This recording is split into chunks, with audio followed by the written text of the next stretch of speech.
Hello friends, तो good morning. आप लोग कैसे हैं? आपका स्वागत है हमारे चैनल में। तो आज जो है कि 2 दिन के बाद दुर्गा पूजा स्टार्ट होने वाला है। ठीक, तो पूजा स्टार्ट होने वाला है और देखिए पैसा के कारण हम कपड़ा उपड़ा भी नहीं लिए हैं। जो मेरा पिछले साल का कपड़ा सब है देखते हैं वही पहनेंगे और उन्हीं से मेला देखा जाएगा। वैसे तो नियम है कि कपड़ा ख़रीदना चाहिए दुर्गा पूजा के टाइम पे, तो नहीं है मेरे पास पैसा। और बाबू को भी क्या खरीद के दे कुछ समझ में नहीं आता है। तो मेरे बाबू के पास मेरे बाबू को भी ख़रीदने के लिए मेरे पास जो है कि पैसे नहीं हैं। और थोड़ा सा दुर्गा पूजा आ गया, फिर उसके बाद छठ आ गया, तो मैं छठ पूजा हमारे यहाँ होता है। इधर में बहुत पैसा खर्चा होने वाला है। ठीक, पापा का खर्चा होने वाला है, मेरा नहीं। तो हम मांगते नहीं हैं किन्हीं से कि हमको कोई चीज़ चाहिए हमको दो, तो हम किन्हीं से नहीं मांगते हैं। जैसा रहता है मेरा स्थिति के अनुसार हम वैसा चलते हैं। ज़रूरी नहीं है कि अगर कपड़ा ख़रीदना है तो ख़रीदना ही है, लेकिन एक तरह का नियम होता है कि हाँ दुर्गा पूजा में नया वस्त्र ख़रीदना चाहिए। लेकिन मेरे पास पैसा ही नहीं है तो हम क्या ख़रीदेंगे। तो पिछले साल का जो कपड़ा है वही पहन के मेला वाला देखेंगे। तो कुछ दिनों से ना, पता है फ्रेंड, तो कुछ दिनों से मेरा माइंड बहुत ख़राब रहता है। बहुत सारा चीज़ सोचते हैं, पढ़ाई भी नहीं करते हैं। मात्र 2-3 महीना बचा हुआ है मेरे एग्ज़ाम को लेके, टेंशन हो रहा है। और कल जो है कि कल इतना परेशान थे बहुत ज़्यादा, क्योंकि कल पता है ये पूर्णिया रामबाग में, ठीक, तो एक लेडीज़ थी, पता नहीं उनके घर में क्या हुआ था नहीं हुआ था, आके वो ट्रेन के सामने जाके कट गई। ठीक, तो कट गई तो और वो शायद प्रेग्नेंट भी थी, उनके पेट में बाबू भी था। और क्या बोलते हैं, मेरा भाई का फ्रेंड का घर वहीं है, तो वो लड़की को कटते हुए खुद देखा था। जैसे कटी वैसे चिल्लाई बहुत ज़ोर से, तो मेरा भाई का फ्रेंड उसके पास गया, लड़की को देखा, सिर्फ हाथ ऐसे उठाई, फिर उसके बाद बोली बचाओ हमको। ठीक, तो वो तो पूरा कट चुकी, तो उसको कैसे बचाया जाएगा। तो मैं आप लोगों से यही बात कहना चाहती हूँ, किन्हीं का गुस्सा से आप अपने आप को कभी भी नुकसान मत पहुँचा। कटने का और जलने का कभी काम मत करना। ठीक, तो कटने और जलने का काम नहीं करना चाहिए कभी भी। ठीक, इससे किसका नुकसान हुआ? इससे तो खुद का नुकसान हुआ है, हमारा तो नहीं हुआ है। गुस्सा भले, हाँ जानते हैं कि गुस्सा और परिस्थिति के कारण इंसान आत्महत्या करने को मजबूर हो जाता है, लेकिन ऐसा भी ना करो कि तुम्हारे फैमिली को तकलीफ़ हो। और पता है उनके मरने के बाद कोई वहाँ पहुँचा नहीं, पुलिस प्रशासन पहुँचा कि नहीं पहुँचा नहीं पता। मेरा घर तो उनके घर से बहुत ही दूर है, उनके घर से हमारा घर बहुत दूर है और हम बहुत दूर में रहते हैं। पता नहीं, सिर्फ हम सुने हैं अपने कानों से, अब आगे क्या है नहीं है वो नहीं जानते। इतना जानते हैं कि रियल में हाँ वो कटी है। और रात में कल ऐसा डिस्टर्ब हो गए, कल ऐसा डिस्टर्ब हो गए, हम खाना बना रहे थे।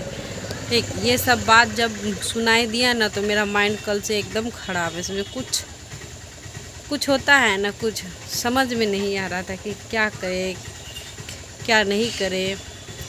दिमाग मेरा कुछ काम ही नहीं कर रहा था। अब बताओ कैसे क्या करे। देखो, कभी भी गुस्सा में अपने आप को नहीं नुकसान पहुंचा है। मैं सभी लड़का से लड़की से यही कहना चाहती हूँ, गुस्सा में तो आप नुकसान पहुंचा देते हो, लेकिन जो है कि फैमिली वाले को बहुत प्रॉब्लम हो जाती है। आप मर जाओगे, कट जाओगे, जल जाओगे, इससे किनका नुकसान होगा। 5 मिनट का गुस्सा में अपने आप को ख़त्म करना, ये सबसे बड़का बेवकूफ़ी है। भगत सिंह का कहना था कि जो आत्महत्या करता है, आत्महत्या कायर लोग करता है, मजबूत लोग कभी आत्महत्या करता नहीं है। अगर आपके लाइफ में प्रॉब्लम है तो संघर्ष करो, हर एक प्रॉब्लम का सल्यूशन ज़रूर होगा। ऐसा नहीं है कि बीमारी है तो दवाई नहीं, ऐसा नहीं है कि बीमारी है तो दवाई नहीं है, दवाई भी है तो बीमारी भी है। तो ज़रूरी नहीं है कि हर एक प्रॉब्लम का सल्यूशन जो है मरना ही है। मरा नहीं जाता है, इन मुसीबतों के सामने लड़ा जाता है। ठीक, तो आप लोग से मैं निमन विनती करती हूँ कि आप लोग कभी भी ऐसा काम नहीं कीजिएगा मरने वाला, ठीक, मरने वाला कभी भी काम ऐसा नहीं कीजिएगा, नहीं तो आपको तो दुख होगा ही होगा, साथ साथ आपके फैमिली को दुख होगा। और वो पता है लेडीज शादीशुदा थी, वो जो मरी वो लड़की शादीशुदा थी और उसके गले में जितिया था, और उनके गले में ना जितिया था, ठीक। तो जितिया से हमको पता चलता है कि वो प्रेग्नेंट भी थी और प्लस उसका बच्चा भी था, ठीक। तो अब बताओ उस बच्चे का क्या हाल हुआ होगा, वो तो मरी गई, चले गई, ठीक, और वो बच्चे का क्या हाल होगा हमको कुछ समझ में नहीं आता है। देखो मेरा बेटा है, ये जो है कि हमसे पैसा मांग रहा है, बताइए हम पैसा कहाँ से लाएंगे अभी? दूध वाला को देने के लिए पैसा रखे हैं और ये पैसा मांग रहा है, बहुत बदमाश है ये। देखो सोया रहता है, क्या लेगा पैसा? पैसा क्या करेगा?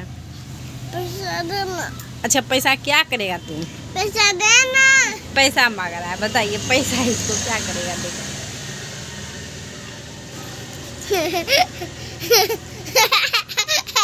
बहुत बदमाश बच्चा है, ठीक। इसको इसी को कपड़ा अभी तक नहीं दिए खरीद के, इसको देंगे खरीद के, देखते हैं। पापा से पैसा मांगेंगे 500 रुपया, 500 रुपया में तो इसका कपड़ा आ जाएगा।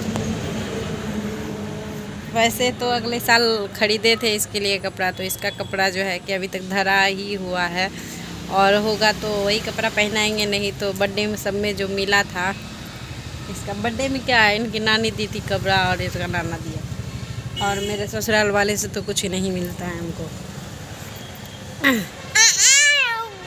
उन लोगों से हमको कोई उम्मीद भी नहीं रहता है, समझ से बाहर है, क्या बताऊं। मैं तो इतना कहती हूँ, जो हमें अपना माने मैं उसे अपना मानती हूँ, जो हमें अपना नहीं माने उनसे हमको कोई मतलब ही नहीं रहता है। एक बच्चा है, क्या कहूँ, उसको तक नहीं देखता, क्या कहूँ। तो हमको थोड़ा ना उन लोगों से उम्मीद रहता है कि हाँ हाँ देवे करेगा, मेरा छोरो बच्चा तक को भी नहीं देखता है।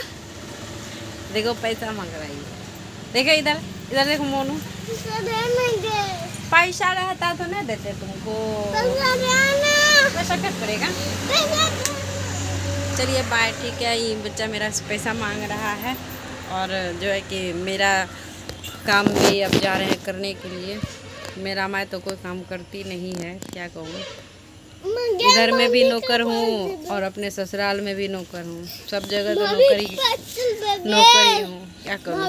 कहीं पे भी रहो तो खाना बनाना पड़ेगा, खाना पड़ेगा, सब काम करना पड़ेगा, दिमाग खराब रहता है। चलिए ठीक है, बाय।